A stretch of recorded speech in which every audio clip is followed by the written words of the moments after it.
Hello बच्चों, कैसे हैं आप। हम आज पढ़ने जा रहे हैं बहुपद। जैसे कि आपने कक्षा 9 में बहुपद पढ़ा था, तो कक्षा 10 में भी एनसीईआरटी में बहुपद है और जिससे बहुत इम्पोर्टेंट क्वेश्चन जिसमें सम्मिलित किए गए हैं और बहुपद की सारी परिभाषाएं और बहुपद के प्रकार कैसे होते हैं वो हम यहाँ पर समझेंगे। तो गाइस, जैसे नाम से स्पष्ट है बहुपद, जहाँ पर अगर इसका संधि विच्छेद किया जाए तो नाम से ही ये पता चलता है कि बहुत सारे पदों से बना हुआ ये बहुपद कहलाता है। तो आइए इसकी एक परिभाषा देखते हैं। बहुपद कहेंगे किसको? वह बीजगणितीय व्यंजक, यहाँ पर बीजगणितीय शब्द आता है। तो बीजगणित का मतलब होता है कि जिसमें धन और ऋण, प्लस और माइनस चिन्ह से युक्त व्यंजक, ऐसा व्यंजक जिसमें प्लस और माइनस के चिन्ह एक साथ आते हो उसको बीजगणित कहते हैं। तो वह बीजगणितीय व्यंजक जो चर, अचर व गुणांकों से युक्त बहुत से पदों से मिलकर बना होता है बहुपद कहलाता है। गाइस, इसमें एक शब्द आता है चर। चर आपने जो है वो 6, 7, 8 में आपने पढ़ा होगा। चर को इंग्लिश में कहा जाता है वेरिएबल। चर उसे कहते हैं जो राशियाँ परिवर्तनशील स्वभाव रखती है, जिनके मान बदलते रहते हैं। जैसे कि हमने अगर कोई बहुपद को सॉल्व किया तो अगर उस बहुपद की घात 2 है तो हमको जो शून्यांक मिलेंगे वो 2 मिलेंगे, तो दोनों बार x का मान अलग अलग होगा। तो इसको हम कहेंगे यहाँ पर चर। अचर वो पद कहलाते हैं जो कांस्टेंट होते हैं, जो चेंज नहीं हो सकते, बदलते नहीं है। और गुणांकों से युक्त बहुत से पदों से मिलकर बना होता है, यानी यहाँ स्पष्ट हो जाता है कि इसमें 2 या 2 से अधिक पद हो सकते हैं। इसी प्रकार जैसे x² + xy + y बहुपद है, यहाँ पर 2 चर सम्मिलित है। इसी प्रकार x की घात 3 + 2x + 3, y की घात 5 + 3y + x, ये सारे के सारे बहुपद में सम्मिलित है। आइए देखते हैं बहुपद के प्रकार।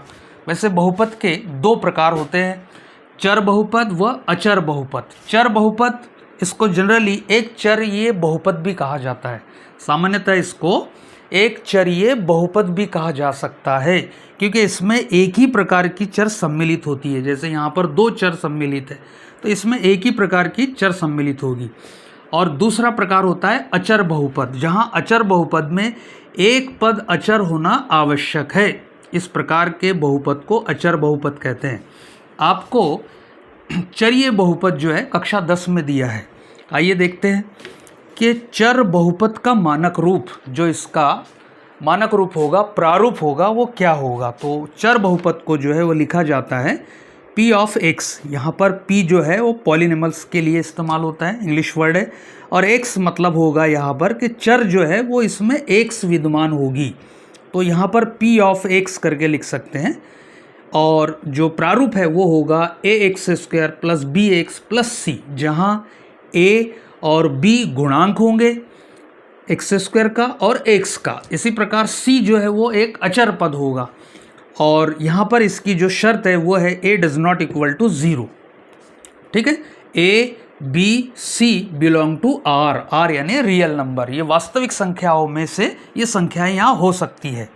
इसी प्रकार से चरीय बहुपद जो है वो यहाँ पर उसके प्रकारों को 2 भागों में विभाजित किया गया है, जैसे घात के आधार पर और दूसरा पदों के आधार पर। तो गाइस, घात के आधार पर क्या होगा? तो रैखिक बहुपद, मतलब ऐसा बहुपद जिसमें घात 1 हो।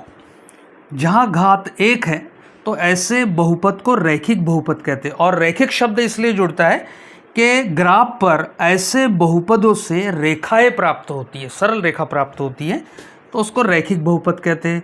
दूसरा द्विघातीय बहुपद, जहाँ घात 2 आ जाए, जहाँ बहुपद में अधिकतम घात जो है वो 2 आ जाए तो उसको हम कहेंगे कि वो द्विघातीय बहुपद है। और तीसरा जो है त्रिघातीय बहुपद, जिसमें अधिकतम घात जो है वो 3 रहेगी और पदों की संख्या ज़्यादा भी हो सकती है, सब में पदों की संख्या ज़्यादा कम हो सकती है। तो यहाँ पर जो है त्रिघातीय बहुपद, और फिर जैसे जैसे घात बढ़ते जाएगी आप उसको नाम दे सकते हैं, लेकिन यहाँ पर ज़्यादातर जो है रैखिक बहुपद, द्विघातीय बहुपद और त्रिघातीय बहुपद के रूप में इसको जाना जाता है। दूसरा देखते हैं पदों के आधार पर। तो एक पदीय बहुपद, यानी जिसमें एक पद सम्मिलित हो। द्विपदीय बहुपद, जिसमें कम से कम 2 पद सम्मिलित हो।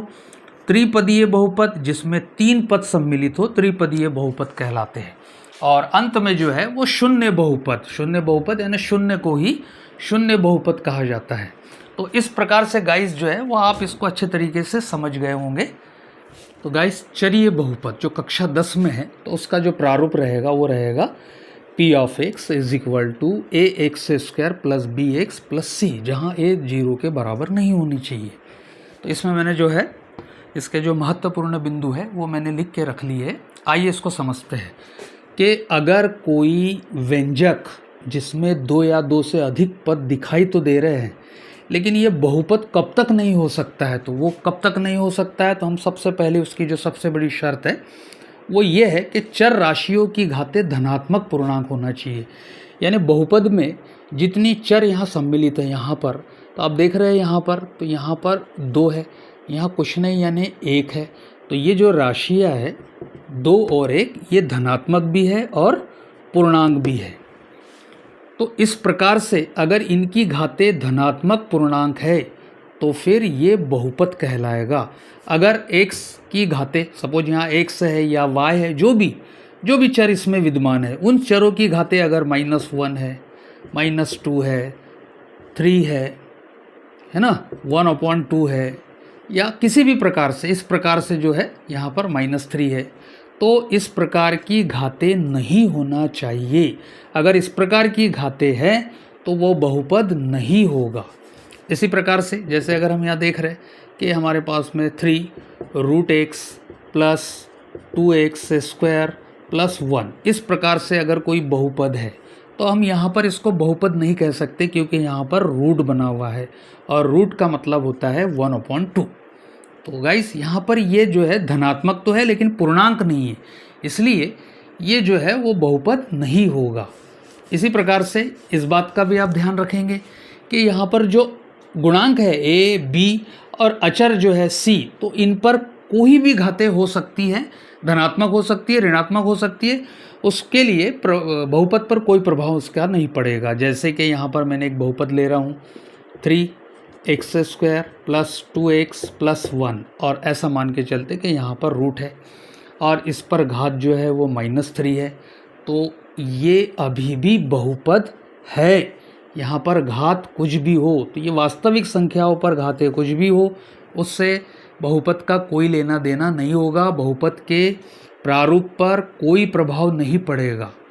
तो बात ये आपको समझ में आ गई होगी। इसी प्रकार से दूसरी बात, बहुपद में चर की महत्तम घात को बहुपद की घात कहते हैं। मतलब यहाँ पर जितनी भी घातें होगी, सपोज यहाँ 1 है, यहाँ 2 है, तो सर्वाधिक घात जो है वो यहाँ पर है, तो इस सर्वाधिक घात को इस संपूर्ण बहुपद की घात कहा जाता है। एग्ज़ाम में आपको पूछ सकता है, अगर पूछा x की घात 4, 2x की घात 3, x² और प्लस 1, और पूछा कि इसमें बहुपद की घात कितनी है, तो जो सर्वाधिक घात रहेगी 4, वो जो है वो बहुपद की घात कहलाएगी। तो गाइस आपको दूसरा पॉइंट भी समझ में आ गया होगा। तीसरे पॉइंट पे चलते हैं। बहुपद में महत्तम शून्यांकों की संख्या को व्यक्त करती है। बहुपद में महत्तम घात शून्यांकों की संख्या को व्यक्त करती है।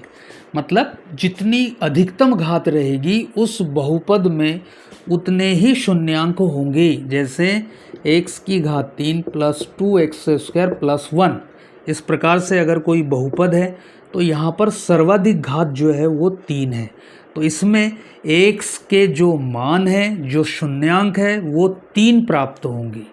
मतलब जो सर्वाधिक घात रहेगी तो शून्यांकों की संख्या उनके बराबर होगी। ये हमको याद रखना है। अगला देखते हैं। प्रत्येक बहुपद एक परिमेय व्यंजक होता है, किंतु परिमेय व्यंजक कभी भी बहुपद नहीं हो सकता है। ये पॉइंट कभी कभी जो है सत्य असत्य में पूछा जा सकता है। तो यहाँ पर जो है कोई भी बहुपद, सपोज हमने अगर कोई बहुपद लिया है, सपोज एक बहुपद ले लेते ax² plus bx plus c, तो इसके अपॉन में कुछ नहीं यानी 1 माना जा सकता है, और 1 को जो है आप यहाँ लिखेंगे तो ये एक परिमेय व्यंजक द्वारा निरूपित होता है।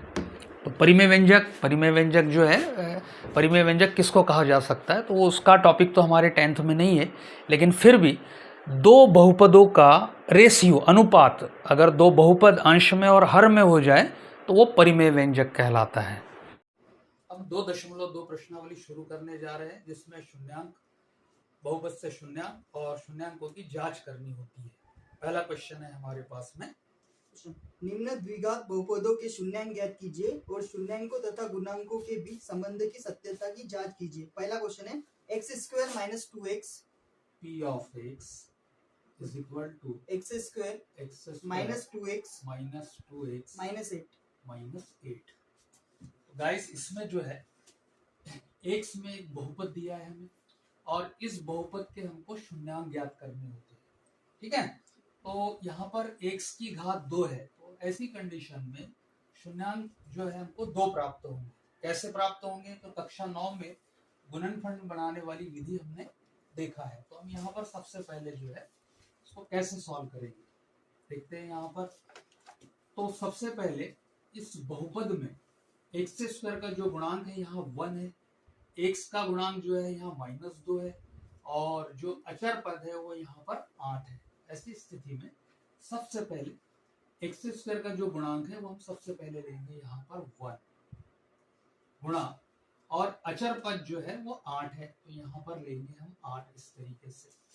तो हमको यहाँ मिल रहा है 1 गुणा 8 यानी कि 8। अब 8 के इस तरीके से गुणनखंड हमको प्राप्त करने हैं कि उन गुणनखंडों से गुणनखंडों का योग 2 आए या अंतर 2 आए।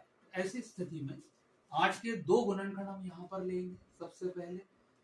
8 के 2 गुणनखंड हमें कौन कौन से प्राप्त हो सकते हैं? तो गाइस सबसे पहले आप ये देखेंगे कि 8 जो है वो किस किस के पहाड़े में प्राप्त होता है। तो 8 किस किस के पहाड़े में प्राप्त होता है? तो सबसे पहले 8 प्राप्त होता है हमको 8 के पहाड़े में 1 बार। इसी प्रकार से फिर 4 के पहाड़े में 2 बार या 2 के पहाड़े में 4 बार। तो यहाँ पर जो है जो हमको यहाँ पर मल्टीपल्स मिले हैं, इस मल्टीपल्स से हमको ये देखना है कि x का गुणांक जो यहाँ पर 2 रखा हुआ है वो किन से हमको प्राप्त होता है। तो सबसे पहले 8 में 1 जोड़ेंगे, 8 और 1 9 होगा, तो यहाँ 9 नहीं है। इसी तरीके से 8 में से 1 गया 7, यहाँ पर 7 भी नहीं है, ये रिजेक्ट कर देंगे इसको इसी तरीके से।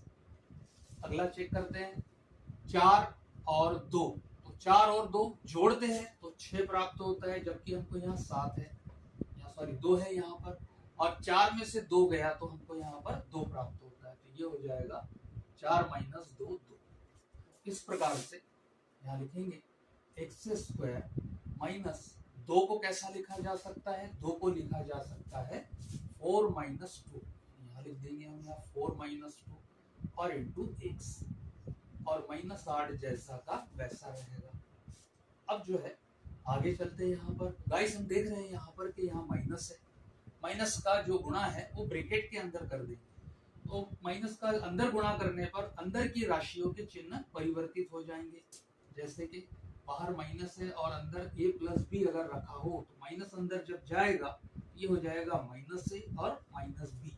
इसी तरीके से x² माइनस से अंदर गुणा करते हैं ये हो जाएगा -4x, फिर अंदर गुणा करते हैं तो माइनस माइनस प्लस और यहाँ पर आ जाएगा 2x, -8 जैसा का वैसा रखेंगे।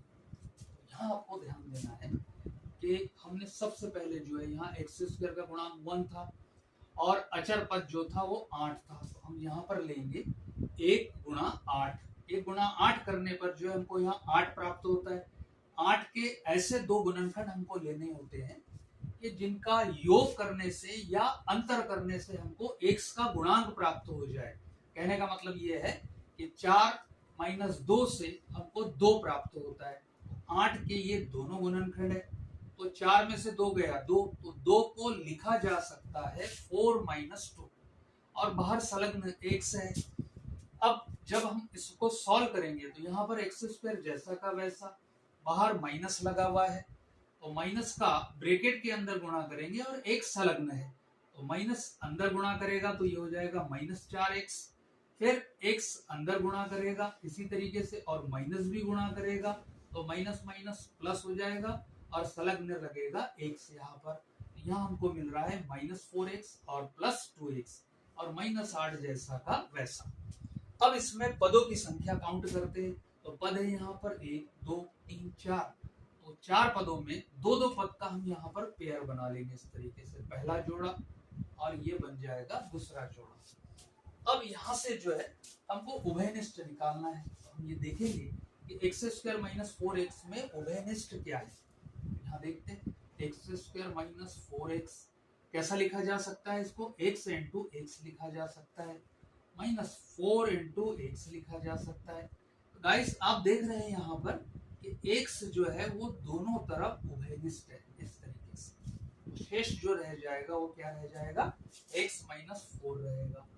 x हमने कॉमन निकाला यहाँ पर, और यहाँ बच रहा है हमारे पास में x माइनस 4 इस तरीके से। दूसरा तरीका और है, अगर हम यहाँ पर, कई लोग यहाँ कंफ्यूज हो जाते हैं कि यहाँ बचेगा क्या, तो ऐसी कंडीशन में जो उभयनिष्ठ निकला है, तो हमने x उभयनिष्ठ निकाला था, x उभयनिष्ठ निकाला था तो बचेगा क्या, इसके लिए पहला पद जो है वो एक्स स्क्वायर है, एक्स स्क्वायर को x से डिवाइड करते हैं, तो x से x कट गया तो बचा x, आप यहाँ x लिख देंगे। इसी तरीके से माइनस 4x को डिवाइड करेंगे x से x कट गया तो बच रहा है हमारे पास में माइनस 4। इस माइनस 4 को आप यहाँ रख देंगे, इस तरीके से हमारे पास बन गया x माइनस 4।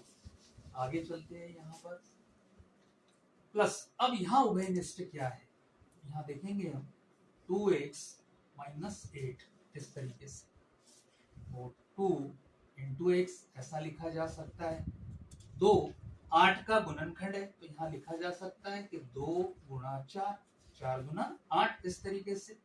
तो यहाँ पर देखने पर हमको पता चल रहा है कि 2 जो है ये दोनों तरफ उभयनिष्ठ है, तो 2 को जो है हम यहाँ से बाहर निकाल लेंगे। अब बचेगा क्या, तो बचेगा x माइनस 4। अगर समझ में नहीं आ रहा हो तो आप 2x को डिवाइड कर देंगे 2 से, जो उभयनिष्ठ निकाला है, तो 2 से 2 कैंसिल और आ जाएगा x, यहाँ लगा देंगे हम x इस तरीके से। फिर हमारे पास माइनस 8 है, तो माइनस 8 को फिर डिवाइड कर देंगे 2 से, यहाँ 2 रखा तो 2 1 जा 2, 2 4 जा 8, तो ये आ जाएगा माइनस 4। इस माइनस 4 को फिर यहाँ रखा जा सकता है इस तरीके से। तो ये बहुत ही आसान पद्धति से जो है हम यहाँ से गुणनखंड निकाल सकते हैं। अब यहाँ पर जो है वो हमारे पास रह रहा है, देखते हैं प्लस के चिन्ह के इस तरफ x माइनस 4 का ब्रैकेट है, और प्लस के चिन्ह के उस तरफ भी x माइनस 4 का ब्रैकेट है। तो हम जो है x माइनस 4 के ब्रैकेट को उभयनिष्ठ देख रहे हैं यहाँ पर, तो x माइनस 4 को हम बाहर निकाल लेंगे, ये आ जाएगा x माइनस 4 और ब्रैकेट में रह जाएगा x और प्लस 2। इस तरीके से हमको यहाँ पर जो है 2 शून्यांक प्राप्त हो जाएंगे। क्योंकि ये बहुपद है इसलिए इसमें शून्य का वर्णन नहीं किया जा सकता है, इसलिए आप यहाँ पर जो है शून्य ना लगाकर, जैसे यहाँ x माइनस 4 का ब्रैकेट है, तो आप इसमें 0 ना लगाकर सीधे माइनस 4 का पक्षांतर करेंगे।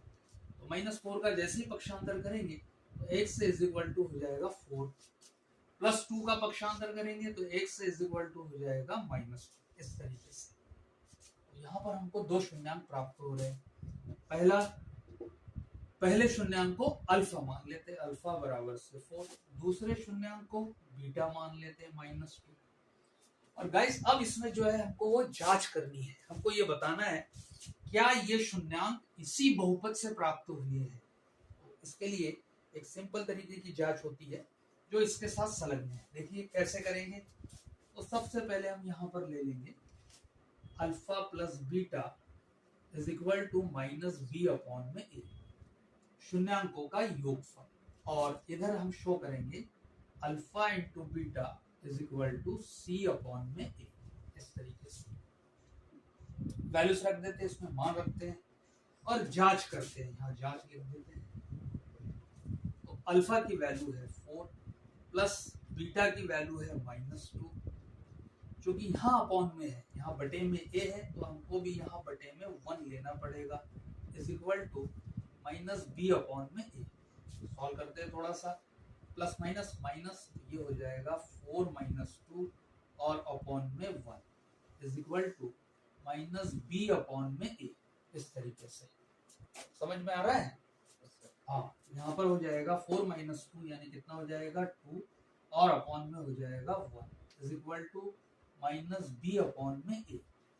इधर सॉल्व कर लेते हैं, यहाँ पर भी ए मैच करता है 1 के इक्वल, तो इधर कितना करेगा वो हम यहाँ चेक कर लेंगे सबसे पहले। तो अल्फा का मान 4 है, वो रख देंगे अल्फा के स्थान पे 4।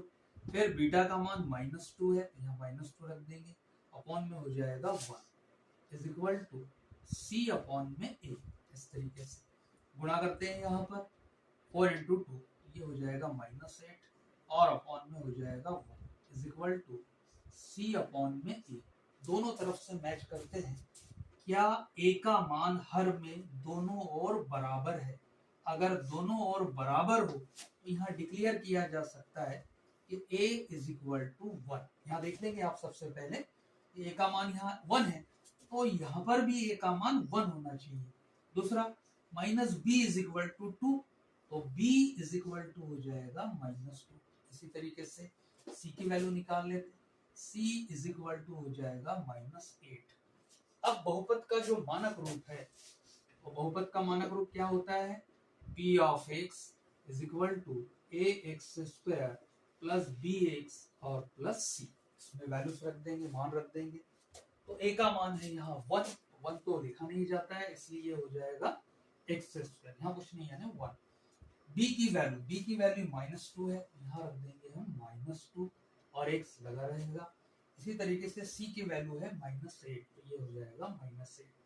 तो ये बहुपद हमको जो है ये प्राप्त हो गया इस तरीके से। तो यहाँ कहा जा सकता है कि अल्फा और बीटा p ऑफ x के शून्यांक है।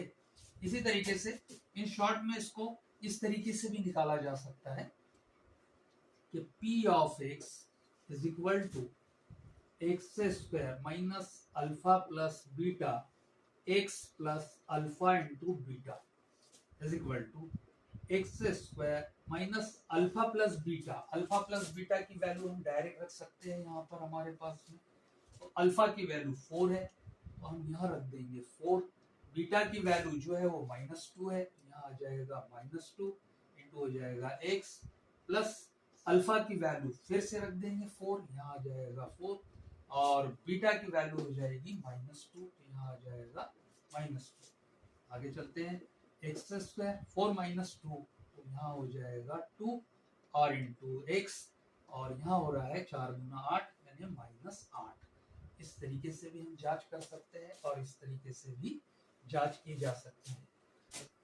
गाइस सेकंड क्वेश्चन है हमारे पास में, p of x is equal to 4s² -4s plus 1 इस तरीके से। इसमें भी हमको जो है शून्यांकों के मान ज्ञात करने हैं। इसमें जो चर है वो यहाँ पर s रहेगी, ये पूरा बहुपद s के रूप में दिया है। दूसरा हमको जो शून्यांक प्राप्त होंगे उन शून्यांकों का संबंध भी इस बहुपद से बताना होगा। तो सबसे पहले हम जो है इसको जब स्टार्ट करेंगे तो यहाँ पर जो है s² का जो गुणांक है वो है 4, तो हम यहाँ ले लेंगे 4। समझ में आ रहा है? फिर इंटू अचर पद जो है वो कितना है 1 है, तो यहाँ रख लेंगे 1।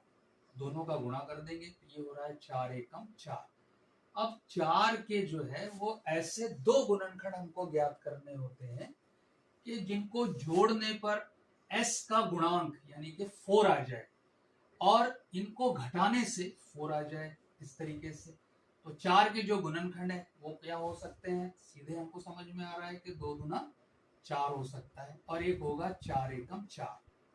तो यहाँ पर जो है 4 और 1 5 होता है, यहाँ 5 नहीं है, 4 में से 1 गया 3 है, यहाँ 3 नहीं है, ये रिजेक्ट हो गया। बट 2 + 2 4 होता है, तो हम यहाँ लिख सकते हैं 2 + 2 इज इक्वल टू 4 और ये 4 यहाँ पर है। तो अब यहाँ लिखा जा सकता है ये 4s² -4, 4 को लिखेंगे, कैसा लिखेंगे 2 + 2 इंटू s और प्लस हो जाएगा 1। इस तरीके से बहुत सरल है और बहुत ही आसान है। देखते हैं आगे चलते हैं इसको। ये 4s² जैसा का वैसा, माइनस बाहर लगा है जैसा हमने अभी ब्रैकेट में गुणा किया था, तो माइनस जैसे ही अंदर जाएगा इसके चिन्हों को परिवर्तित कर देगा और साथ में s का भी गुणा हो रहा है, तो आप लिखेंगे यहाँ पर -2 + प्लस माइनस माइनस फिर 2 और यहाँ आ जाएगा s और +1 जैसा का वैसा। अगर ये बहुत अच्छे से कर लिया तो ये क्वेश्चन बहुत इजी हो जाता है।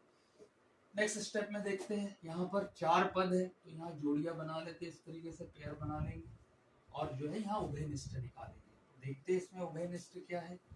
जो बच्चे उभयनिष्ठ नहीं देख पाते वो इस तरीके से आसानी से सीख सकते हैं।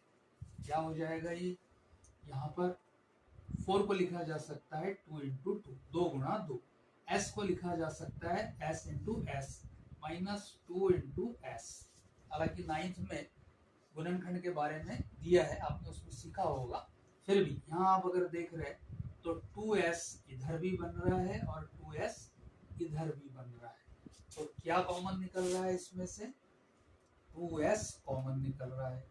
2s कॉमन निकल रहा है तो बचेगा क्या, तो यहाँ बच रहा है 2s और 2s पूरा कॉमन निकल गया तो 1 को छोड़ देगा तो 2s माइनस 1 यहाँ बचेगा। इसके बावजूद भी अगर आपको ये समझ में नहीं आता है तो आप यहाँ पर ले सकते हो कि जो उभयनिष्ठ निकाला है 2s को उभयनिष्ठ निकाला है तो यहाँ पर जो है 4s स्क्वायर से भाग दे देंगे। 4s स्क्वायर को भाग देते हैं 2s से तो ये हो जाएगा s से s कैंसिल तो बचा s और 2 एकम 2 और 2 गुना 4, यहाँ आ जाएगा 2s। तो यहाँ लिखा जा सकता है 2s, फिर लगा देंगे माइनस, फिर से आगे चलते हैं। अब फिर से यहाँ पर है 2s ये वाला पोर्शन, तो फिर से 2s को डिवाइड करेंगे 2s से, जो उभयनिष्ठ निकाला है उससे आपको भाग देना है। तो 2s से 2s को भाग दिया तो यहाँ आ जाएगा 1, तो यहाँ लिखा जा सकता है 1 इस तरीके से। अब अगेन चलते, यहाँ देखते दूसरा जोड़ा, तो यहाँ पर दोनों तरफ कोई भी पद उभयनिष्ठ नहीं है, बल्कि हमको 2s माइनस 1 का पूरा ब्रैकेट यहाँ पर नजर आ रहा है, लेकिन यहाँ ध्यान रखेंगे यहाँ पहले माइनस और बाद में प्लस है। तो ऐसी स्थिति में यहाँ पर जो है क्या करना है हमको, पहले माइनस और बाद में प्लस हो, प्लस के साथ अगर इस तरीके से पद रखा हो तो माइनस को उभयनिष्ठ मानेंगे और ब्रैकेट में भी जो है वो उभयनिष्ठ आएगा माइनस, ये दोनों जगह यहाँ माइनस आएगा। इसको इस तरीके से लिखा जा सकता है। इसमें से हम माइनस उभयनिष्ठ निकाल रहे हैं यानी 1 के साथ -1 उभयनिष्ठ निकलेगा। फिर यहाँ पर 2s प्लस 1 है, जैसे रूल है यहाँ पर के बीच में भी माइनस आएगा, तो ये हो जाएगा 2s माइनस 1 इस तरीके से। अब यहाँ देख रहे हैं गाइस, हम माइनस के इस तरफ ये ब्रैकेट और माइनस के उस तरफ ये ब्रैकेट, दोनों तरफ कॉमन है, उभयनिष्ठ है, इसको हम जो है वो बाहर निकाल लेंगे। ये हो जाएगा 2s माइनस 1 कॉमन निकल गया तो रह जाएगा 2s माइनस 1, ये 2s और ये -1 रह जाएगा। अब यहाँ से जो है हम इसके जो है गुणनखंड निकाल लेते, शून्यांक याद कर लेते। तो -1 का पक्षांतर किया तो ये हो जाएगा 2s इज इक्वल टू 1।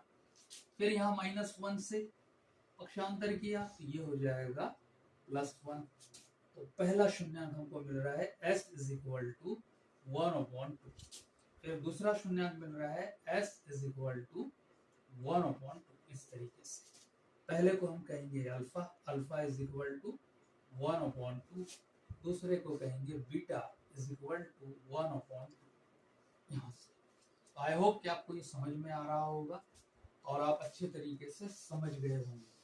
फिर से इसकी जांच देखते हैं और बहुपद से इसका संबंध भी देखते हैं। तो क्या हो जाएगा, सबसे पहले आप यहाँ पर शून्यांकों का योगफल लिख लेंगे, alpha plus beta is equal to -b/a, और यहाँ हो जाएगा alpha into beta is equal to c/a। समझ में आ रहा है सबको? समझ में आ रहा है?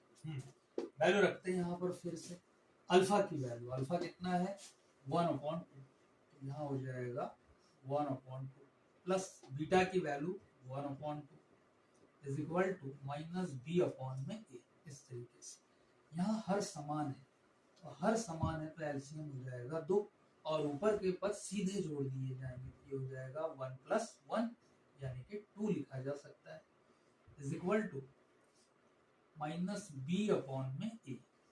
उस तरफ चलते हैं, अल्फा की वैल्यू जो है वो कितनी है 1/2 इंटू बीटा की वैल्यू हो जाएगी 1/2 इज इक्वल टू C/A। हल करते हैं इसको, तो यहाँ पर जो है 1/2 दो भिन्न है, तो भिन्नों में गुणा कैसा किया जाता है, अंश का अंश में और हर का हर में। यहाँ हो जाएगा 1 ऊपर में और नीचे हो जाएगा 2 2 4 इज इक्वल टू C/A।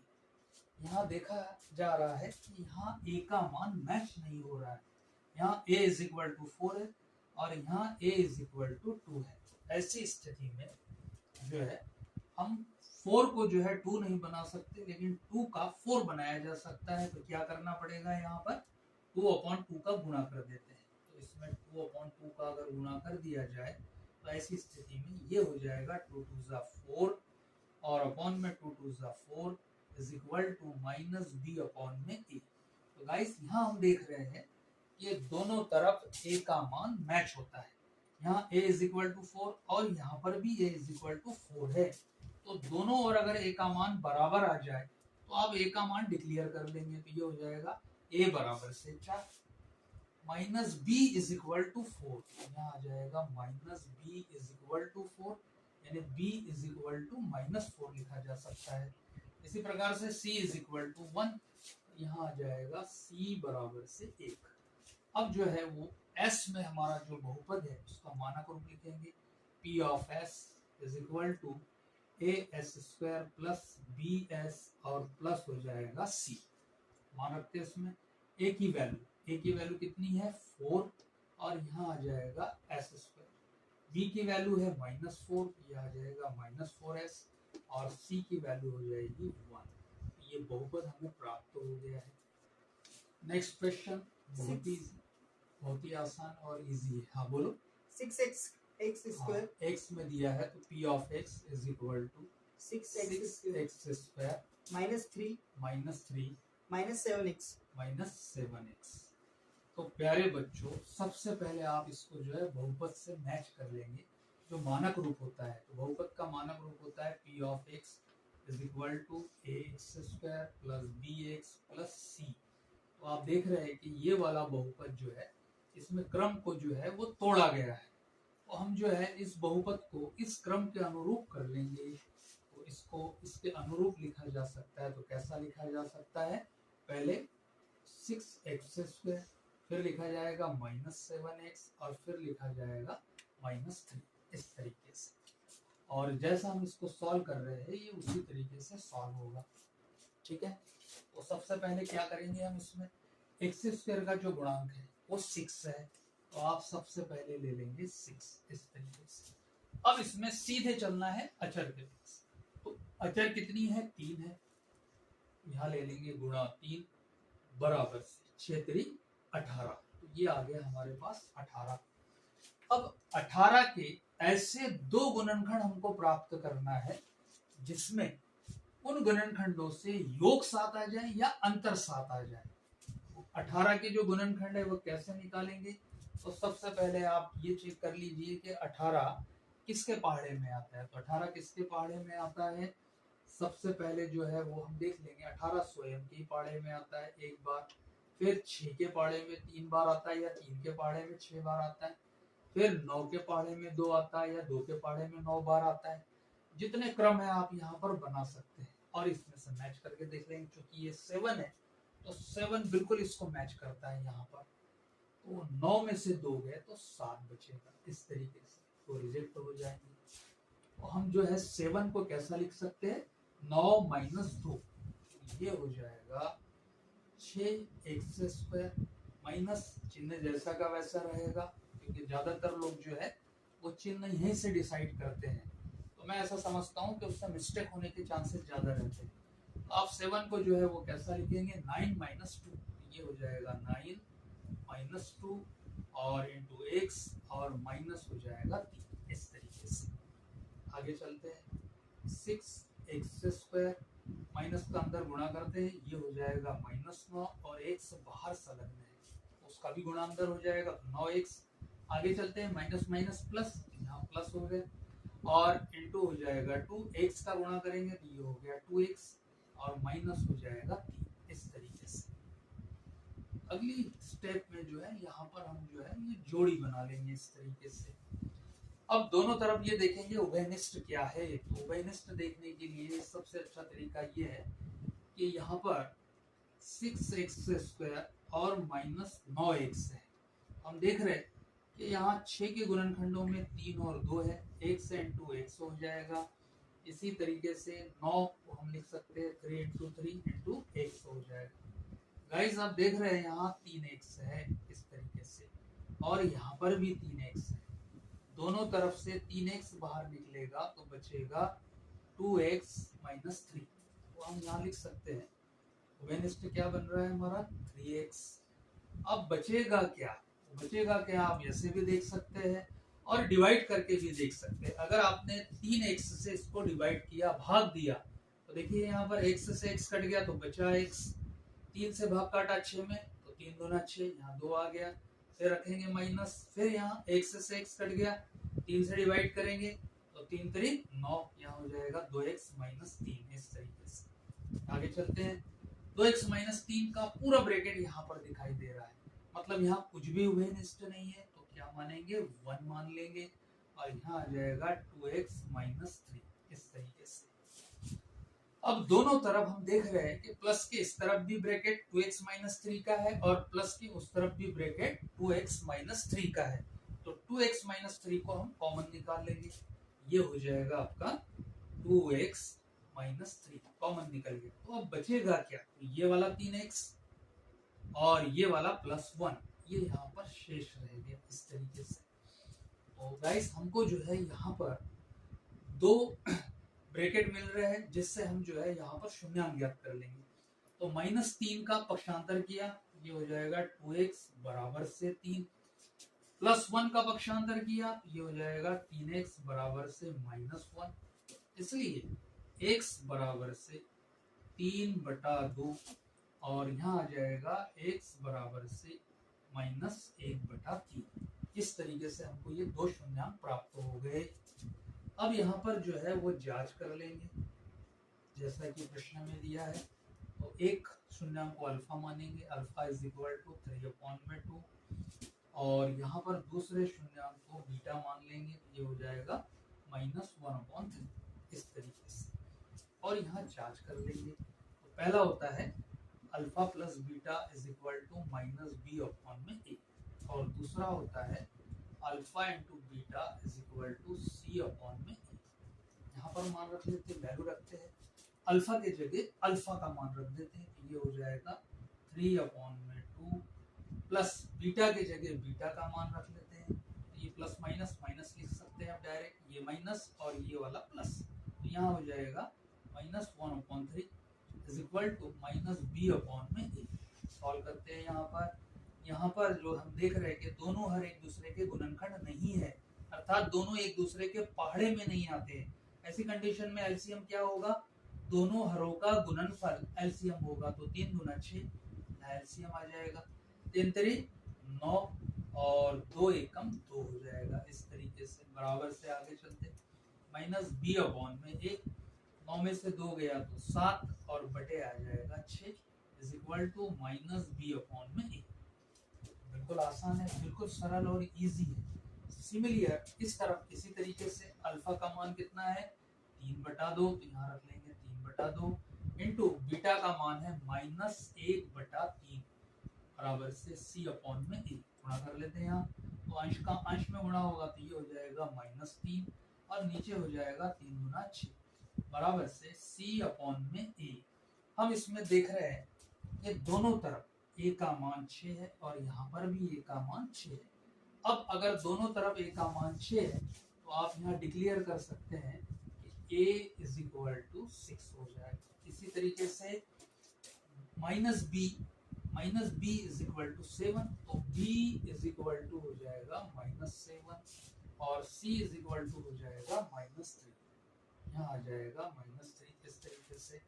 और अब आप बहुपद का मानक रूप ले लेंगे, p of x is equal to ax² bx और प्लस c, यहाँ मान रख लेते हैं। a का मान कितना है 6, ये हो गया 6x², b का मान कितना है -7, ये हो जाएगा -7x, और c का मान जो है वो है -3, गाइस यहाँ पर जो बहुपद हमने शुरू किया था, इन शून्यांकों के माध्यम से वही बहुपद हमको प्राप्त भी हो जाता है। क्वेश्चन है हमारे पास में 4u² p of u is equal to 4u² plus 8u plus 8u, इस तरीके से।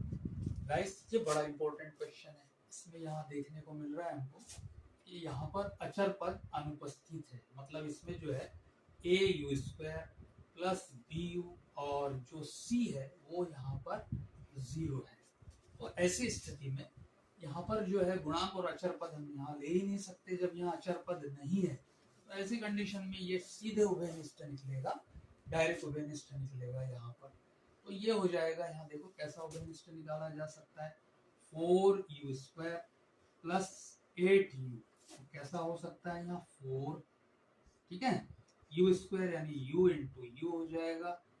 8 के गुणनखंड में 4 आता है, तो मतलब यहाँ लिखा जा सकता है 4 गुना 8, और ये u जैसा का वैसा। तो यहाँ पर जो है ये 4u है और यहाँ पर भी जो है वो 4u है, इस तरीके से।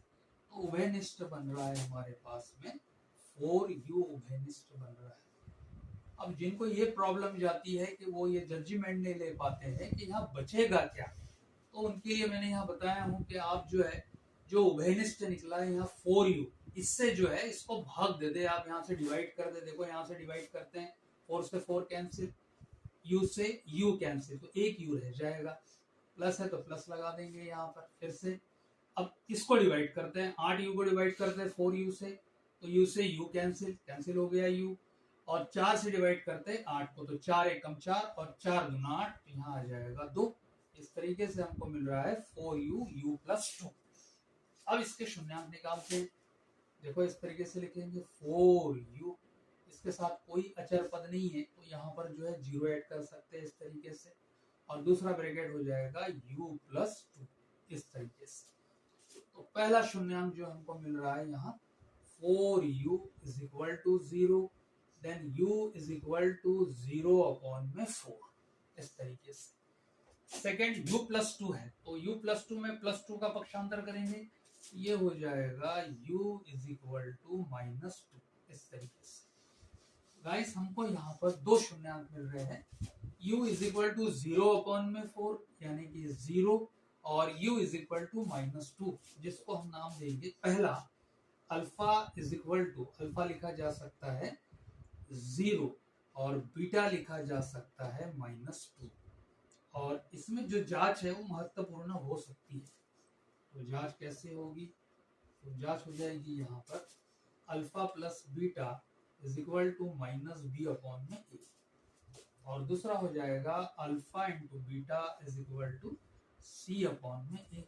मान रख लेते हैं इसमें अल्फा की वैल्यू 0 है, यहाँ 0 आ जाएगा, प्लस बीटा, बीटा है माइनस 2 और अपॉन कुछ नहीं यानी 1 मान लेंगे, is equal to minus B upon में ए।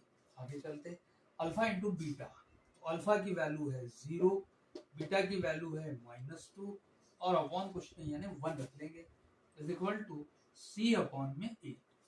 फिर से आगे चलते हैं, तो ये हो रहा है माइनस 2 अपॉन में 1 is equal to minus B upon में ए।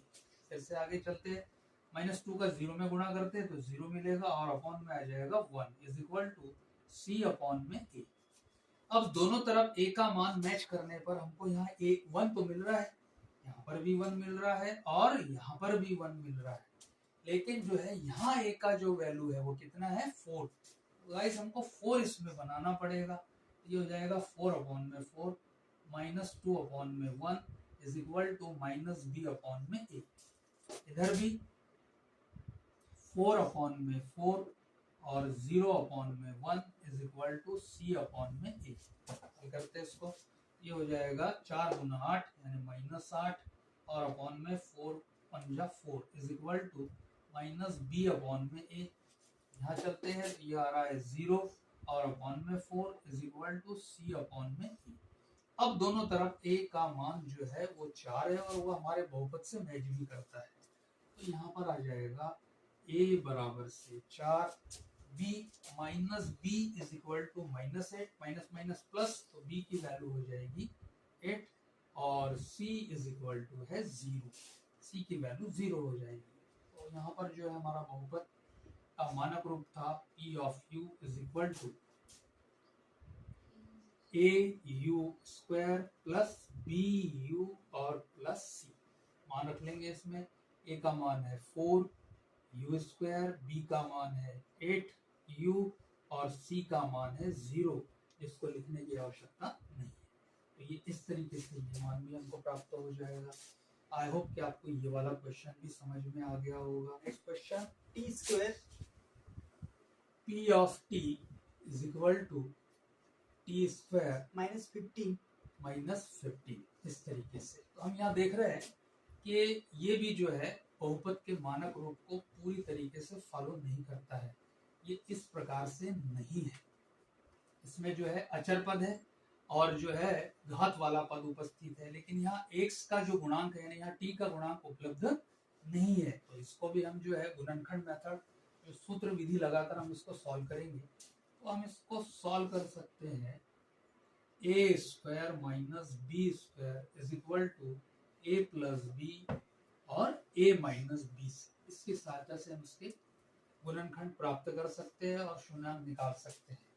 तो इसके लिए जो है अब 15 को लिखा जा सकता है रूट 15 का स्क्वायर, इस तरीके से लिखा जा सकता है, क्योंकि हमको पता है 15 की घात रूट 15 यानी 15 की घात 1/2 और ऊपर 2 लगा रहे तो 2 से 2 कैंसिल हो जाता है, यानी यहाँ 15 आ जाता है। तो ऐसी कंडीशन में रूट 15 के स्क्वायर को लिखा जा सकता है 15, यानी 15 को हम लिख देंगे रूट 15 का स्क्वायर। ये हो रहा है p of t is equal to T square minus root 15 का स्क्वायर, इस तरीके से।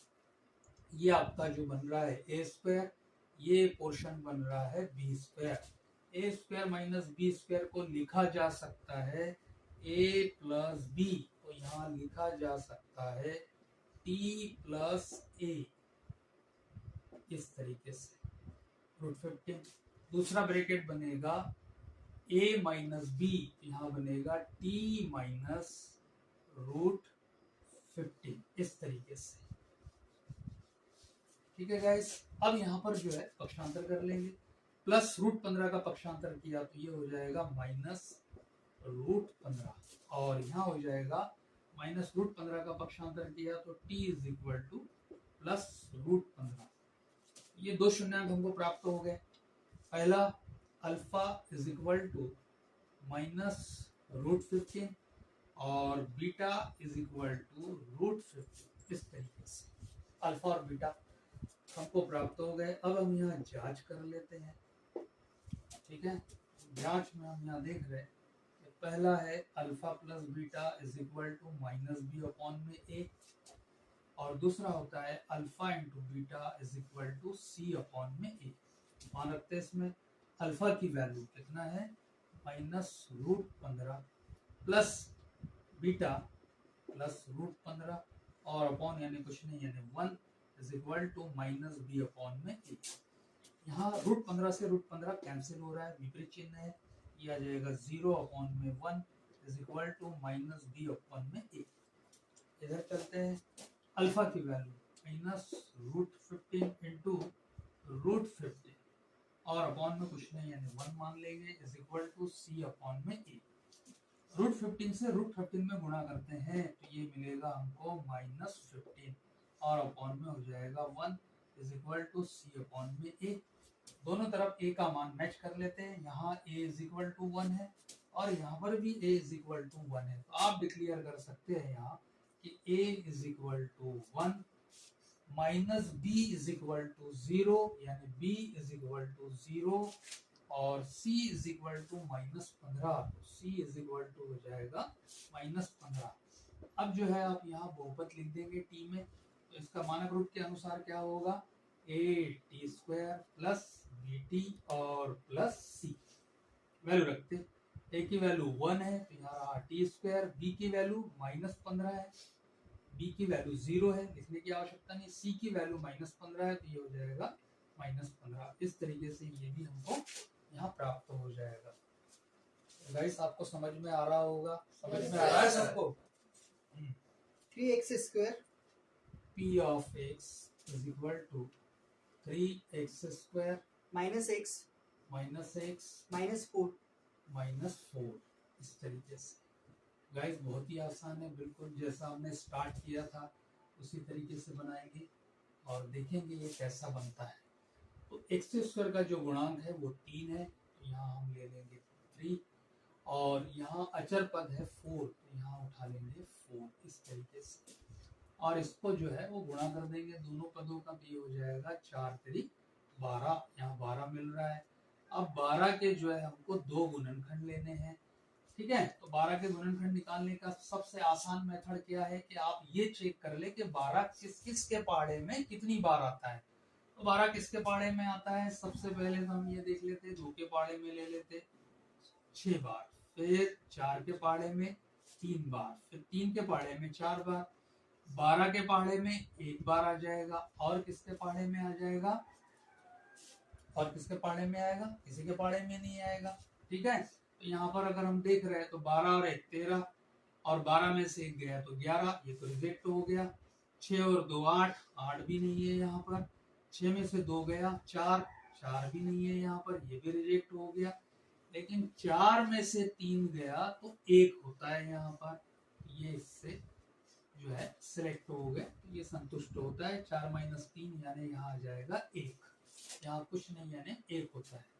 तो यहाँ पर इसको यहाँ लिखेंगे 3x स्क्वायर और 1 को लिखा जा सकता है, कैसा लिखा जा सकता है, 4 माइनस 3 और बाहर लगा देंगे x, -4 जैसा था वैसा। आगे चलते हैं, 3x स्क्वायर माइनस से अंदर गुणा करते हैं तो -4 और आप लगा देंगे x इस तरीके से, फिर माइनस माइनस प्लस, फिर यहाँ पर हो जाएगा 3 और लगा देंगे x और यहाँ आ गया -4। अब यहाँ पर आप जोड़ी बना लें इस तरीके से, 4 पद है तो 2 पद की जोड़ी बना लेंगे। ऐसी कंडीशन में अब जो है आप उभयनिष्ठ निकालेंगे। क्या उभयनिष्ठ निकलेगा यहाँ पर, तो क्या उभयनिष्ठ निकलता है इसमें, तो हम यहाँ देख रहे हैं कि 3 और 4 दोनों एक दूसरे के अप्रत्य नहीं है। ऐसी कंडीशन में मतलब दोनों एक दूसरे के पहाड़े में नहीं आते हैं, तो इनमें अंकों में तो कोई उभयनिष्ठ नहीं है। ऐसी कंडीशन में फिर चर राशि देख लेते हैं, तो एक्स स्क्वायर है और इधर x है, मतलब यहाँ x कॉमन निकलता है, 3x स्क्वायर यानी इस तरीके से लिखा जा सकता है और 4x को लिखा जा सकता है 4 इंटू एक्स, यानी दोनों तरफ जो है वो x कॉमन है। अगर दोनों तरफ से x निकाल दिया जाए तो फिर क्या शेष रह जाएगा, 3x माइनस 4, x कॉमन निकल गया तो बचेगा 3x माइनस 4।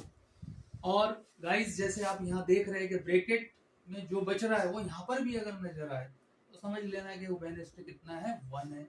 ये हो जाएगा 3x माइनस 4 इस तरीके से। सब में से जो कॉमन निकल रहा है, ब्रैकेट बाहर निकलेगा तो क्या निकलेगा, 3x माइनस 4 और रह जाएगा x प्लस 1 इस तरीके से। यहाँ पर भी जो है 3x माइनस 4 x प्लस 1 शून्यांक ज्ञात कर लेते हैं, -4 का पक्षांतर करते हैं तो 3x बराबर से 4 प्लस 1 का पक्षांतर करते हैं तो ये हो जाएगा -1, इसलिए x बराबर से 4/3 और x इज इक्वल टू -1। तो एक को हम डिक्लेयर करेंगे अल्फा बराबर से 4/3 और बीटा बराबर से हो जाएगा -1। अब इसकी जो जांच है गाइस, इसकी जांच करके आप कमेंट्स बॉक्स में डालेंगे कि क्या सचमुच अल्फा और बीटा बहुपद p ऑफ x के शून्यांक है या नहीं। तो नेक्स्ट जो है क्वेश्चन पढ़ो। एक द्विघात बहुपद ज्ञात कीजिए जिसके शून्यांकों के योग तथा गुणनफल क्रमशः दी गई संख्या है। फर्स्ट क्वेश्चन, पहला क्वेश्चन हमको दिया है 2.2 प्रश्नावली 2.2 का 1/4 1/4 और -1 और -1। तो यहाँ पर जो है एक तो शून्यांकों का योगफल है और एक शून्यांकों का गुणनफल है। क्वेश्चन में अगर पहले योगफल लिखा है तो पहला योगफल कहलाएगा और बाद वाला जो है वो गुणनफल कहलाएगा।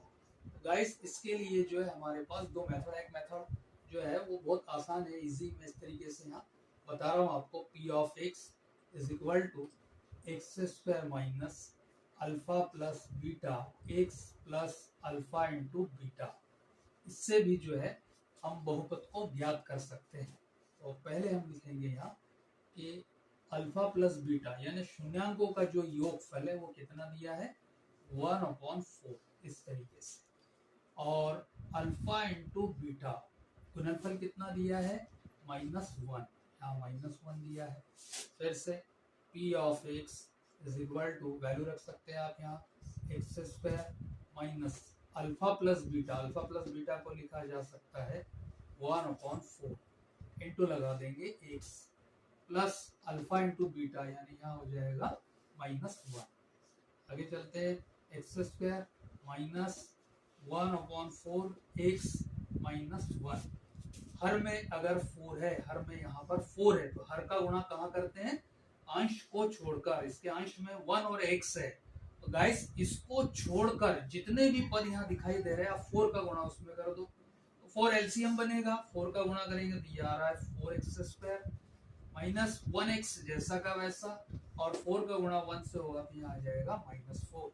इस तरीके से भी आप इसको निकाल सकते हैं। अन्यथा एक जांच हम जो है पिछले प्रश्नों में हमने देखा है कि आप इस तरीके से भी कर सकते हैं, alpha plus beta is equal to -b/a।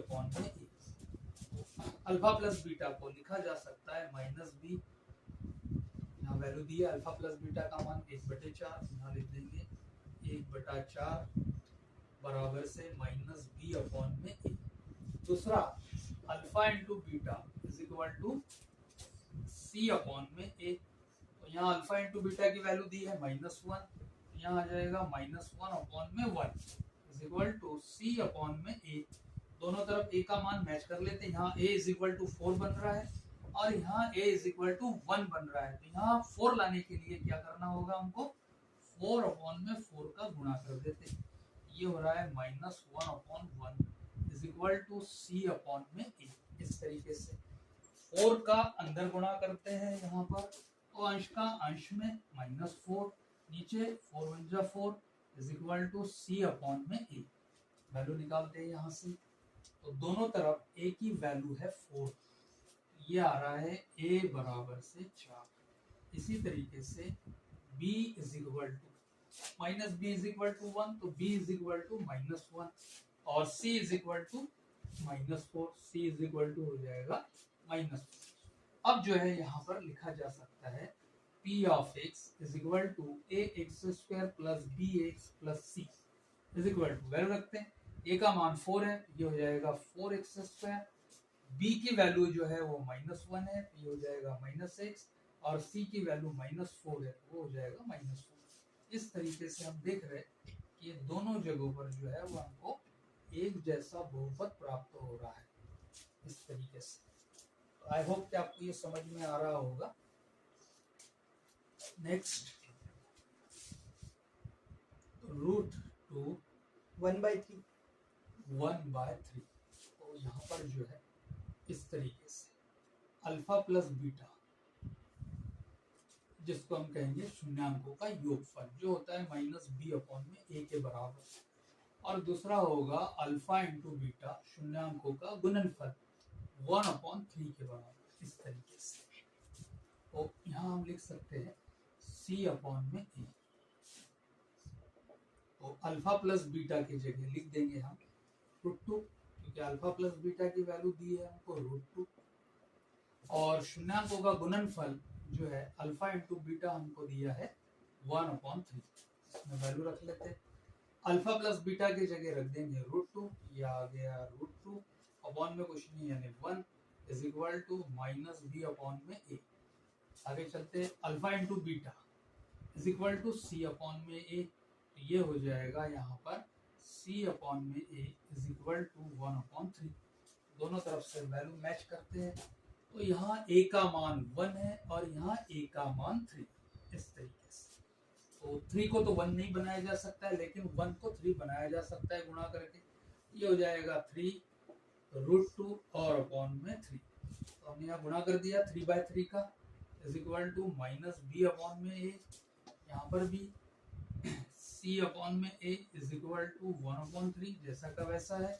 अब दोनों तरफ से a का मान मैच कर लेंगे, तो यहाँ a इज इक्वल टू कितना आ रहा है a, और यहाँ पर भी a इज इक्वल टू कितना आ रहा है 3। ये हो जाएगा a is equal to 3, b is equal to हो जाएगा -3√2, ये माइनस इसको चले जाएगा, और c इज इक्वल टू हो जाएगा 1। इस तरीके से तो बहुपद का मानक रूप लेंगे, p of x is equal to ax² plus bx plus c, value रखते हैं इसमें, a का मान हो जाएगा 3x², b का मान हो जाएगा 3√2x, और c की वैल्यू हो जाएगी 1। इस तरीके से गाइस बाकी के जो क्वेश्चन है हम नेक्स्ट वीडियो में करेंगे। आप नेक्स्ट वीडियो में जो है वो जल्द से आपको भेजा जाएगा।